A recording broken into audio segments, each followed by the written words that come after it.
د بلخ د دهدادي ولسوالۍ په کرملک کلي کې دغه فرعي سړک تازه د نبي زاده مرستندوی بنسټ لخوا جغل شوی دی. د نبي زاده مرستندوی بنسټ مسؤلین وایي تر دې وړاندې د سیمې اوسیدونکو د دغه سړک د خرابوالي له کبله له ګڼو ستونزو سره مخامخ ول. بزرگای قوم به خاطر از اینکه یک راه برومروری داشتن که اونا بسیار زیاد شکایت از او را داشتن و رفت آمدی موترها اونجا بسیار مشکل بود. به خاطر از اینکه راه از او آماده بهره برداری شوه، چنانچه قبلا نبودن ولی بسیار با مشکل مواجه بودن. در آخر باز جناب آقای کمال نبی زاده را از نزدیک دیدن و باز اونا وعده دادن که امیرا را ما حتما جغل اندازی میکنیم و به خاطر بهره برداریش که استفاده خوبتر صورت گرفته باشه و عبور و مرور موترها و انسانها از صورت بگیره و مشکلی نداشته باشه.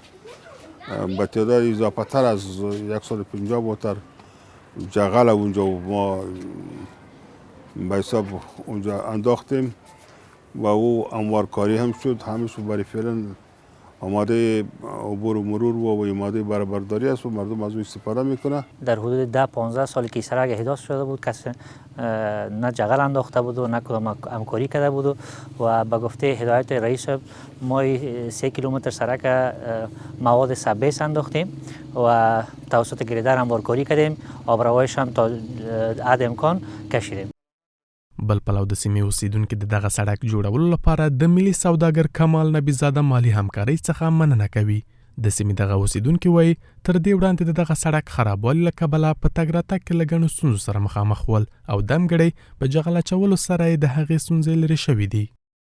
فرزند صدیق، خدمتگار، بشردوست، اسلام پرور محترم کمال نبی زاده خدمت شایسته انجام داد و ما را از این گدند مشکلات شارع یا ترکی که از مردم عبور میکنن، راکبین عبور میکنن فعلا در امان شدن. ما منیس محسن سفیر قریه اجالتا از طرف خود وصالتا از طریق عالی قریه وکالتا از طریق قریه دار محمد گل خان از جناب رئیس کمال نبی زاده ابراز سپاس می نمایم. سرک رفت آمد بسیار برای ما مشکل بود، بسیار به مردم به عذاب بودیم. کمال نبی زاده بسیار برای ما همکاری کرد که برای ما مثلا همکاری که سرک به سر رساندن، جغل پرت کردن، گریدر کردن. ما خیلی خوشحال هستیم از این کار اینا. د نبي زاده مرستندوی بنسټ تل د هیواد اړمن وګړو څخه د لاسنیوي ترڅنګ په نورو برخو کې هم مرسته کړې ده او د وروستیو کې د روضې شریفې سقف ایزوګام او د بلخ حوزوي روغتون هم بیا ورغو.